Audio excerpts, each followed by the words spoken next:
Right, so we just showed that two resistors in parallel can have a single equation that gives the combined resistance, or R total.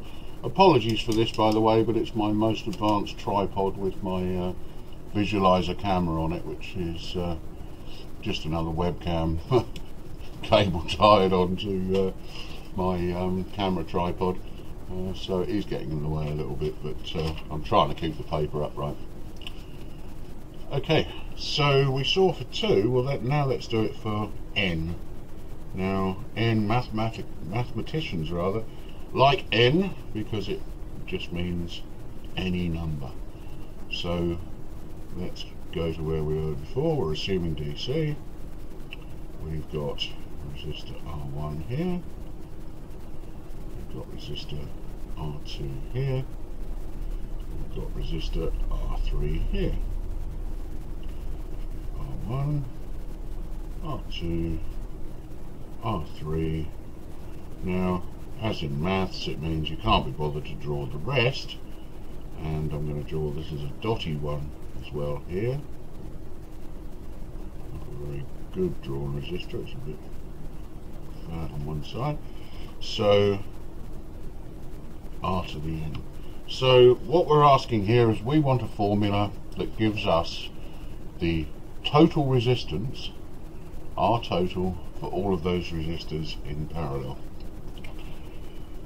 A bit daunting when you first look at it, but it's not really, because what we have here is, this is the total current flowing through the whole circuit. Must be, because it's the only feed point into here. And as before with the 2 resistor case, what we can do is we can say, well, this is little I1, this one's here is little I2, dot over the top. This one here is little I3, and this one here, no surprise, is little IN. Okay, we're getting somewhere now.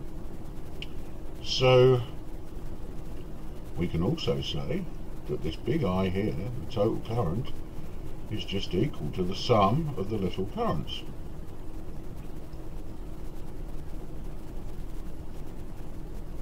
Again, the mathematical dots that mathematicians like, meaning we can't be bothered to write the rest that are here, and we end up with that.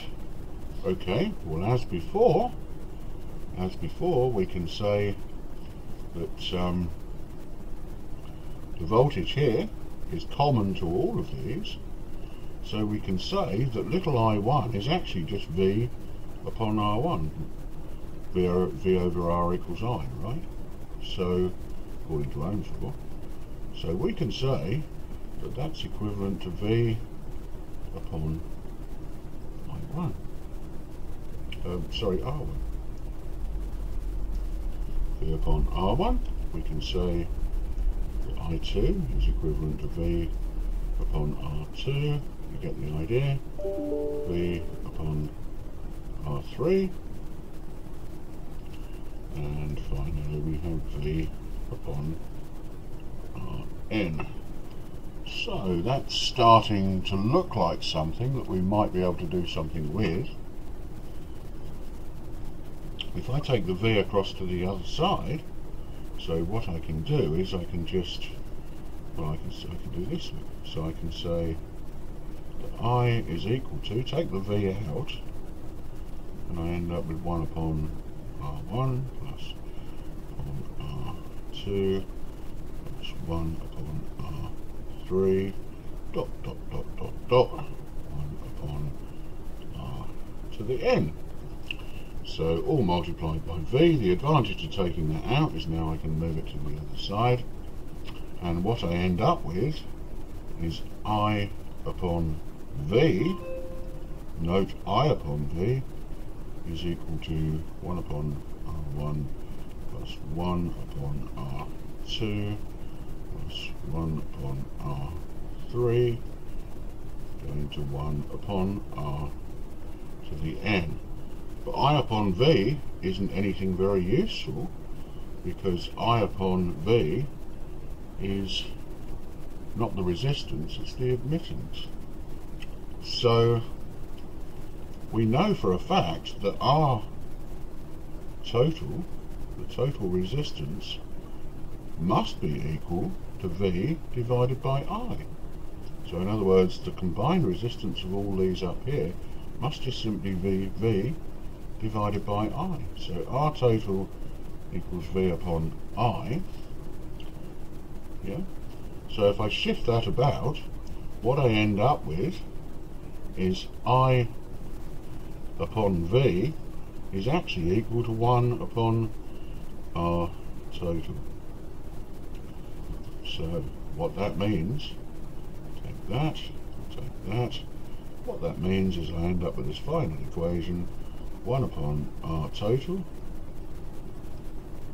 is equal to 1 upon R1 plus 1 upon R2 plus 1, sorry, move it up a bit, upon R3 dot 1 upon R2n.